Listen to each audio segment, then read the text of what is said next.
Hey there, welcome into the Just Basketball Show for Monday, April 29th. I'm Chris Manning. That is my guy, Wes Goldberg. We are here on this Monday, and we're here 3 times a week. If you don't know, we're covering all things hoops, NBA, WNBA, college, draft, anything. But right now, NBA playoffs, first and foremost, 3 times a week, Mondays, Wednesdays, and Fridays. Check us out on YouTube, subscribe, rate, review, and our podcast at platform of choice. You can find us on Instagram, X, TikTok, all that and more. And want to tell you about our friends at Thrive Fantasy. Thrive Fantasy is a player prop DFS platform where you can pick more or less on your favorite players across multiple sports, including the NBA and the NFL. Sign in today with code JustBasketball, and Thrive will match your first deposit up to $250. Wes, let's start with Clippers Mavs Game 4, an absolute thriller. Maybe the best game we've seen in the playoffs so far is where my head went. Dallas comes back from as many as 31 down. Kyrie Irving is absolutely incredible in this game, and then Paul George and James Harden close down the stretch to get the Clippers over the hump. Even the series up at 2-2. I want to hit you with the take off the top to kind of think about the series. Kawhi doesn't play in this game. Does not sound like he's going to come back the rest of the series. In some ways, I wonder if this makes it easier for the Clippers right now. I understand how blasphemous that sounds, but when you have someone of Kawhi's pedigree and stature and what he is, and he clearly was not right when he was playing, and we don't know if he was going to get there. It's almost easier for everyone else to function because they don't have to play kind of a give and take with Kawhi and try to guess what he can give them on a given possession. This is kind of a back to a game one thing with the Clippers where Paul George and James know exactly what they're going to do. They get to lead everything. And yes, maybe Dallas came out a little bit flat here until Kyrie came back late, but the Clippers just functioned super cleanly without Kawhi. And I think it's in part not that they're better without Kawhi, but it's that when Kawhi is hurt and you have to kind of get that give and take in this environment, it's almost easier to get around that when you don't have to kind of think about it. I had the same exact take coming out of this game. Same thought. I agree 100% with you. Kawhi was not right in game 2 when he played. He wasn't moving the same. He had no strength. He had no rhythm. And this team's ceiling is with a healthy Kawhi Leonard. Nobody's doubting that.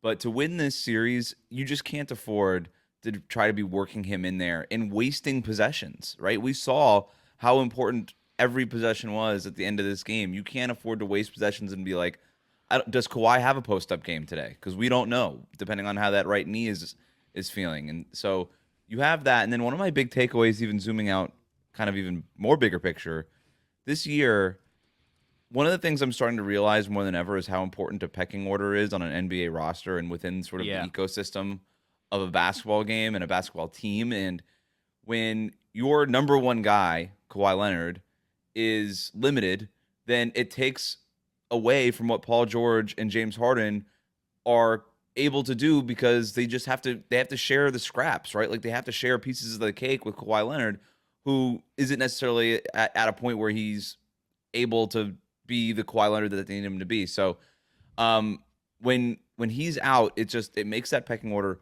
so much cleaner. It's James Harden's going to be running pick and roll. Paul George is going to be working off of all of that and doing Paul George things. And it just worked. And then this game was so exciting because these were the stars at work, right?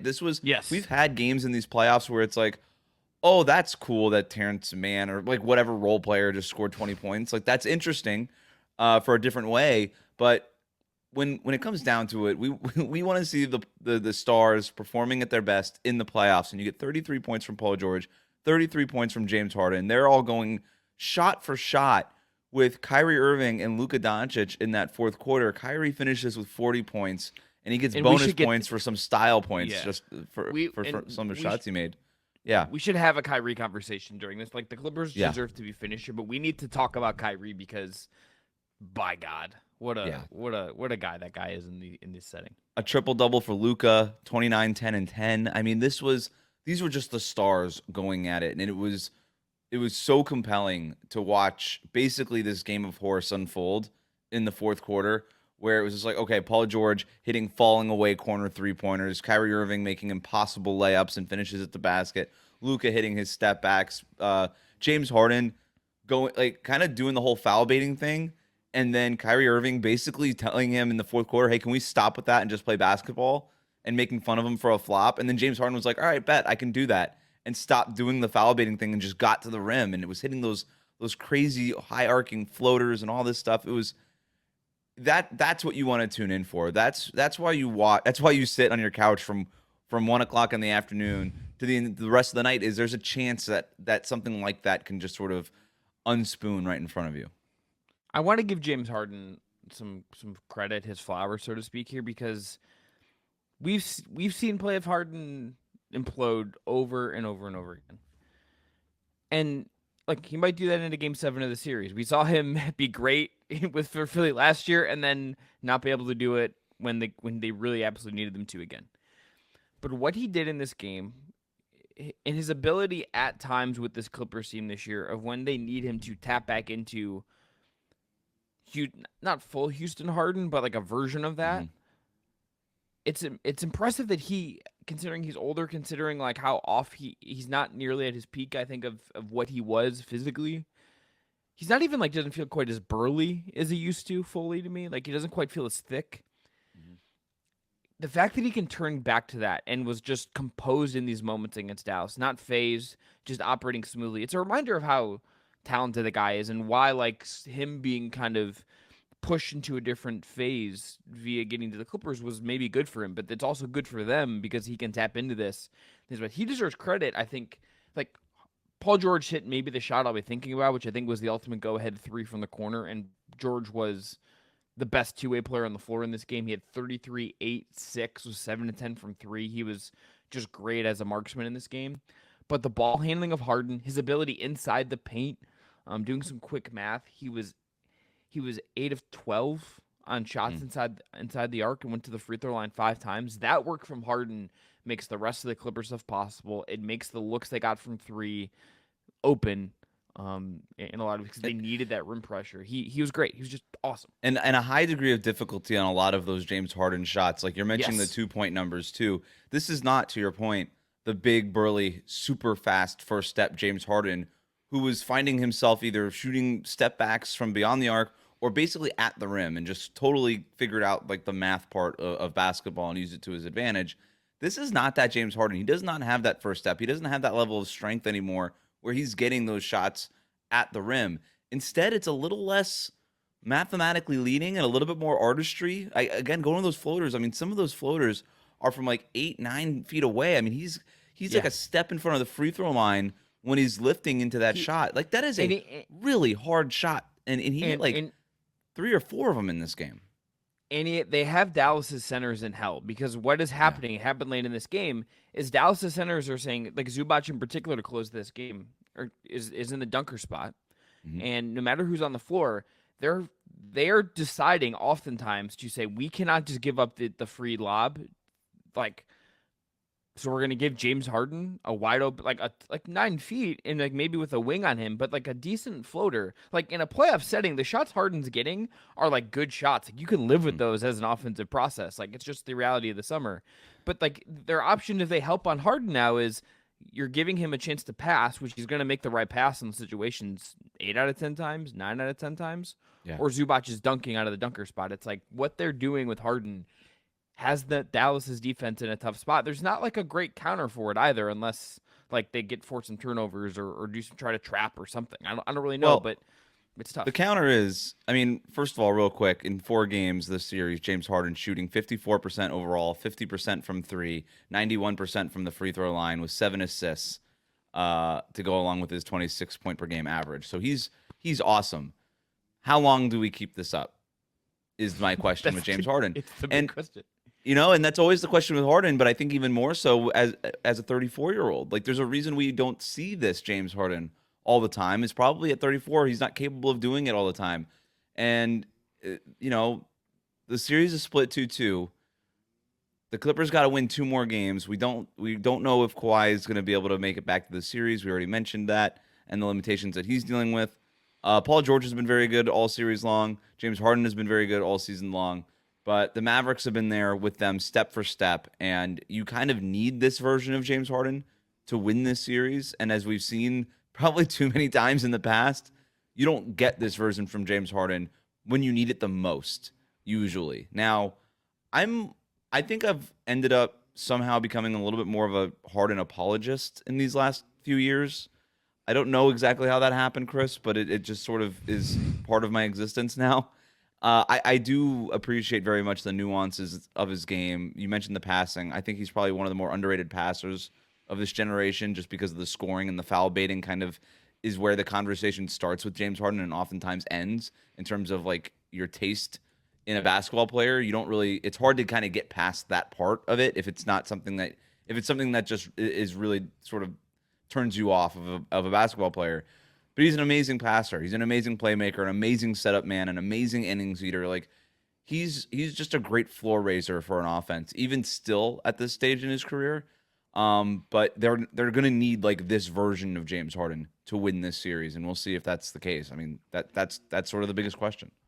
Yeah, I mean, to your point, like Luka comes into this game with knee soreness, but if you're thinking about like who might have the legs to extend this to 7 games and not falter, maybe you bet on the 25-year-old and not the 34-year-old who has a history of faltering. Like, Yeah. I understand how simple that sounds, but maybe that's where your head goes. That's where my head certainly goes when you were talking.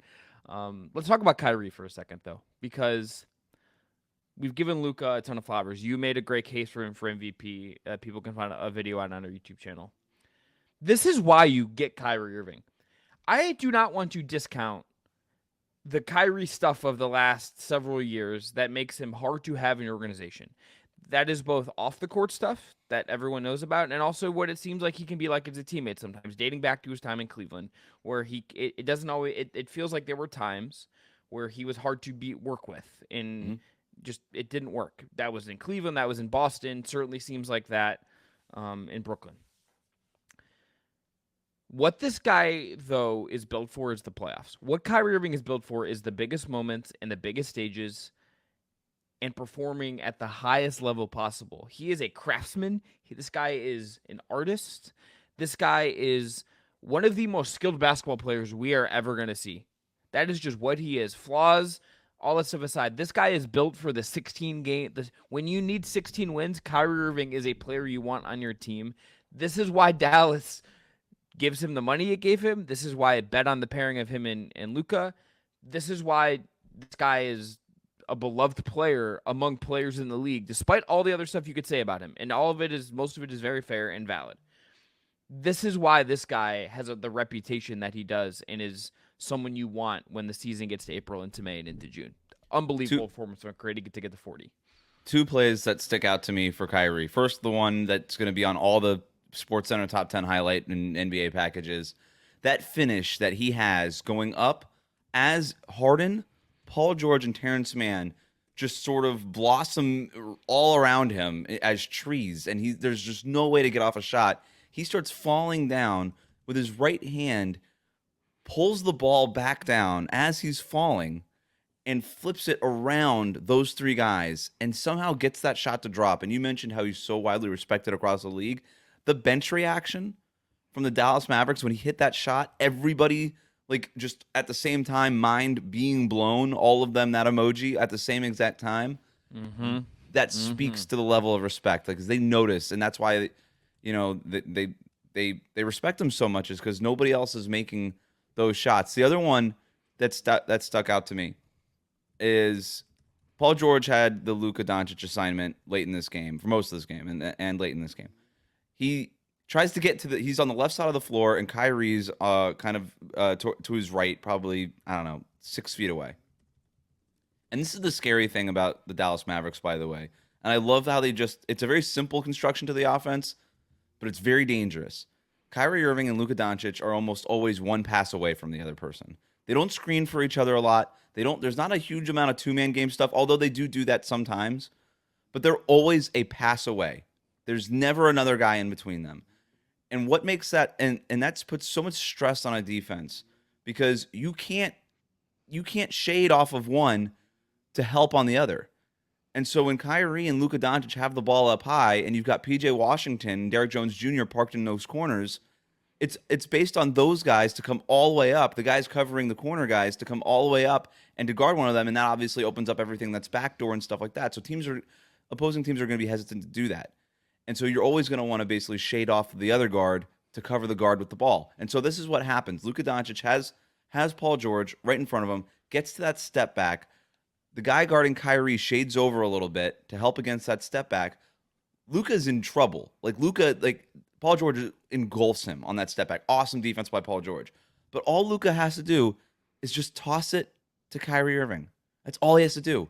The Clippers played this perfectly, but Kyrie's 6 feet away. He just tosses it to Kyrie. Kyrie drains a catch and shoot jumper. Boom. Entire defensive possession, which was a masterclass, blown up with a simple pitch and catch. That is terrifying if you're an opposing team. When Luka and Kyrie have it going, it's an impossible thing to stop. It is a calculus going back to like the LeBron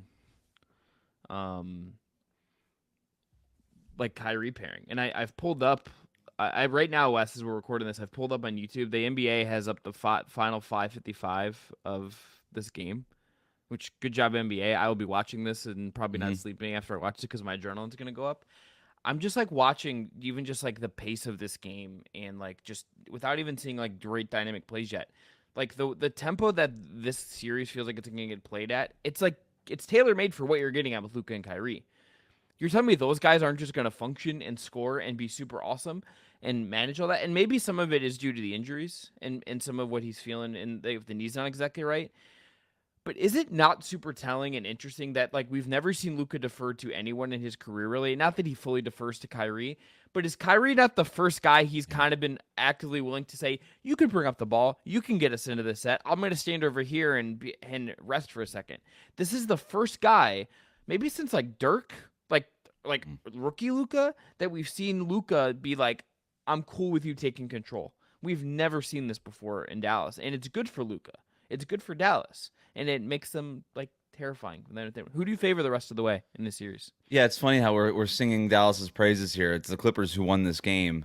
The problem is, so I agree with you. Like we have seen Luka defer to Kyrie, and that's fine, especially when Kyrie is playing like And this. defer might be strong. It's like no, but on a possession basis, sometimes he does, and but that to me is where the Mavericks can sometimes get in trouble, and this is going to be the most difficult part of all of this. Is it looks really cool when Kyrie hits a layup through 3 defenders. It doesn't look as cool when he misses basically the same layup on the next play. And that's essentially what happened. He hits that layup. The Mavericks go up with 2 minutes and 15 seconds left. They're up 1 point. Paul George hits a step back jumper, and then Kyrie goes right back at it. Luka completely out of the play, does not touch the ball, and Kyrie misses another layup. And I would just like to see in like the final 2 minutes, it feels like Luka needs to touch the ball on every possession. Even if, and maybe the exception is if you're breakneck pace in transition, just go ahead and get the bucket. But any half-court possession, Luka has to touch the ball, and he cannot be deferential in those moments because at the end of the day, your best shots are going to come off of what Luka Doncic is doing and not necessarily what Kyrie Irving is doing. The magician that he may be, you don't want to rely on magic tricks in the last 2 minutes. You kind of want to rely on the efficient stuff, the stuff that you know that works. And that's more Luka's bag, even though he's obviously capable of the magic stuff too. But I just trust it's him, it's Nikola Jokic. Like these are the guys who create on a possession to possession basis the best shots, the best quality shots. Kyrie Irving is great at the making the things with a high degree of difficulty. Luka's great at creating good shots, and you just need good shots at the end of these games. So that's why I thought Dallas lost this one, is because they got away from Luka a little bit too much late. And then obviously the Clippers give credit to them, like Harden doing his thing, Paul George hitting unbelievable shots. So I think that's ended up being what happened at the end of this game. In terms of, to answer your question, who do I have in this series? I still think I have the Mavericks because if Kawhi can't come back, it just feels like the Clippers are going to be a big part short. And if you don't get these kinds of games from James Harden and Paul George, where it just feels a little bit more repeatable for somebody like Luka to keep doing that than it does for those guys. And even the Kyrie thing, it's like there's a bucket at about the possession starts at 4:29 of this game. If people go back and look at it, it's a very simple play. It's not even like a top 5 thing Kyrie did in this game, but Paul George is defending him. Paul George gets turned around and has to flip his hips all the way back the other way to get around the screen for Maxi Kleber. Zubac is now like ignoring Kleba and is like sliding down. Norm Powell is like in deep help. James Harden's entirely helped off his guy in the corner. It's just everyone's on Kyrie. Kyrie has the patience, the footwork, and like the body control to hit a off the glass pull up jumper from like 10 feet over Paul George, who's 6'9" and Kyrie 6'3". It's just like That shot was sick. that's unbelievable. Like that's unbelievable, and he does it like routinely. And if you told me like I had to rank, like make a list of like who do I trust to be dependable the rest of the way, Luka's 1. It's probably Paul George like 2A. It's Kyrie 2B, and it's Harden 3 is how I would look at it. And I think I'm going to favor the team with like 2B and 1, the undisputed 1 of the series with no Kawhi versus Paul and James, just considering we know what James is. Although, like, I would say, like, the Clippers, to their credit, they have the coaching advantage. I like some of the rotation pieces to be a little bit more. I mean, I think there's another good Russ game in here somewhere that could give them something. He didn't give them much in this game. So there's maybe more. This one's going to be so. This is going to go. It feels like it's going to go 7 games. I have no idea who's going to win this series. My last point. This is just the case to have. I am pro 5-game series most of the time. This is why we want 7-game first round series. Maybe Cavs Magic should be 5, but like this should be 7. Yeah, maybe you just. Yeah, maybe it's just 7 games in the Western Conference. But the other part about Kyrie, and I hate to keep like pounding this, but he missed 3 shots in the final minute and a half of this game. Yeah, as great as the shot making was, I think we tend to, I think the kids these days see the makes on Instagram and stuff, and that's why people are like always in the comments, how Kyrie Irving's the GOAT, best player in the league, nobody's better. Like, people say this. These are things that people say. Yes. And it's because when he makes the shot, it looks so cool. It looks so cool. And they're really hard shots to make, and nobody in the league makes shots like Kyrie does in that way, probably as often as he does. He might still be the best tough shot maker in the league, especially at the basket. But he also misses a lot of shots, man. Like, he takes a lot of high degree of difficulty shots, and they don't always go in. And I think people would be surprised, based on the highlight package of this game, that if I told them he also missed his last 3 shots in the final minute and a half, and probably cost the Mavericks the win here. Which seems a little harsh to just put it all on him. But people would be surprised just by that little statistic, because it just doesn't feel that way when you're watching it. That too, it would help. I think, like, the gambit I think you can run with Kyrie is that, like, it is great to have him as a thing you can have that can get you out of a 31-point hole.